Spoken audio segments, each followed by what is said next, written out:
The Cat Who Married a Mouse by the Brothers Grimm. Once upon a time, a cat made acquaintance with a mouse, and they were together so much that a great love and friendship arose between them, for the mouse was a clever little thing.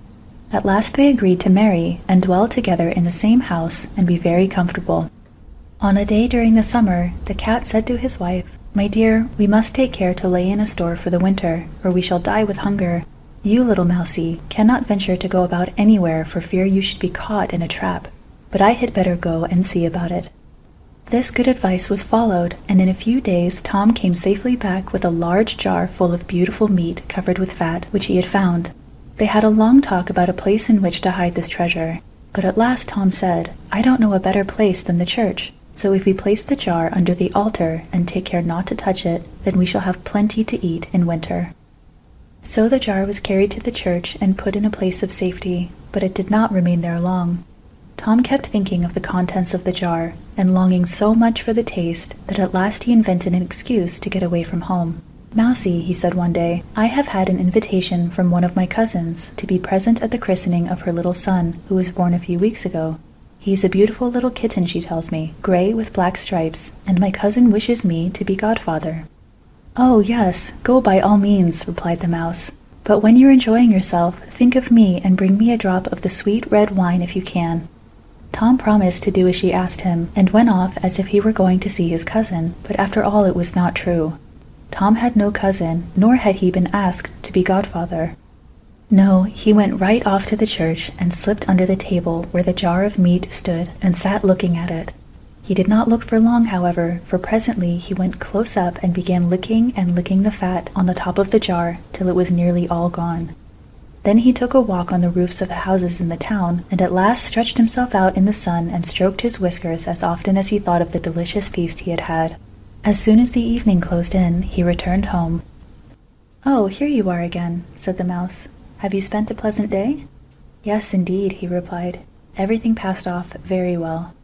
"And what name did they give the young kitten?" she asked. "Top Off," said Tom quite coolly. "Top Off," cried the mouse. "That is a curious and uncommon name. Is it a family name?" "It is a very old name in our family," replied the cat, "and it is not worse than Thieves, as your ancestors were called." Poor little mousie made no reply, and for a while nothing more was said about Tom's cousins. But Tom could not forget the jar of meat in the church, and the thought of it made him long so much that he was obliged to invent another tale of a christening. So he told the little mouse that a lady cat, his aunt, had invited him this time, and that the kitten was a great beauty, all black, excepting a white ring around its neck, so he could not refuse to be present.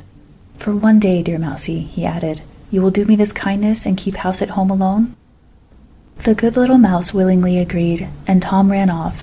But as soon as he had reached the town, he jumped over the churchyard wall and very quickly found his way to the place where the jar of meat was concealed. This time he feasted so greedily that when he had finished the jar was more than half empty. "It tastes as nice as it smells," said the cat, after his joyful day's work was over and he had had a nice nap. But as soon as he returned home, the mouse asked him what name had been given to the kitten this time. Tom was a little puzzled to know what to say, but at last he said, "Ah, I remember now.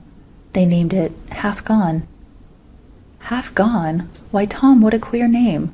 I never heard of it before in my life, and I am sure it cannot be found in the register."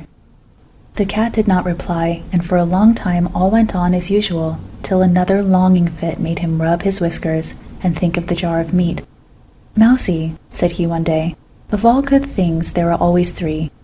Do you know I have had a third invitation to be godfather?